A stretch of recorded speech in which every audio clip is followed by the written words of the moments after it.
Қайырлы күн, құрметті достар. Мен сіздерге Түркия тауарларын Қытай заводтарынан қалай алуға болатын жөнде бір сабақ түсіріп берейін. Міне мынау Taobao сайты, мынау 1688 сайты, бұны өздеріңіз жақсы білесіздер. Қазір біз Taobao сайтынан іздеп көрейік. Түркияның көптеген заводтары Қытайға тапсырыс беріп, Қытайда өндіртіп жасатып алады. Мына жерге поисікке жазайық.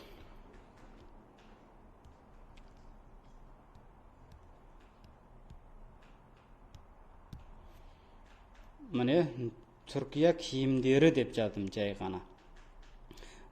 Түркия киімдері деп жаздым, бір қанша киімдер шықты міне. Түркияның ұлттық киімдер дейді, әртүрлі киімдер дейді, әйелдер киімі, ұл балалардың киімі, қыз балалардың киімі дейді. Әйелдер киімін таңдап көрейік алдымен. Міне мынау әйелдер киімі 228 юан дейді. 228 юан дегеніміз шамамен 15-16 мың теңгенің айналасында болады біздің теңгемен. Бұл Қытайдағы завод бағасы.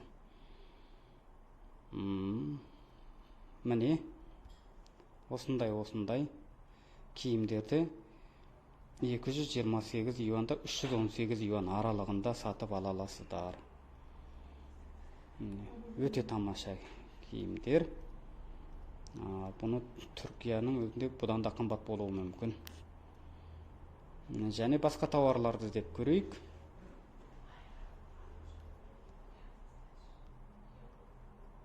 Міне бір киімді іздеп көрейік.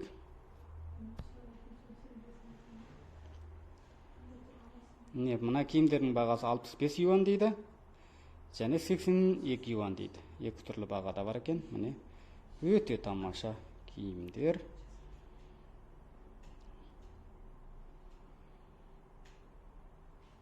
Түрлері өте көп. Міне бұл тауарларды сіздер тек қана мына жерге Қытайша жазу арқылы іздеп таба аласыздар. Яғни переводчик программасының көмегімен. Осылай іздеп табуға болады. Және басқа да тауарларды осылай іздеп табуға болады. Тауарлардың түрлері өте көп. Хромбета программасымен де іздеп табуға болады. Ол жөнінде курста өздеріңіз оқығансыздар. Осының барлығын курста үйрететін боламыз. Жақсы құрметті достар, сау болыңыздар, аман болыңыздар, қоштаспаймыз.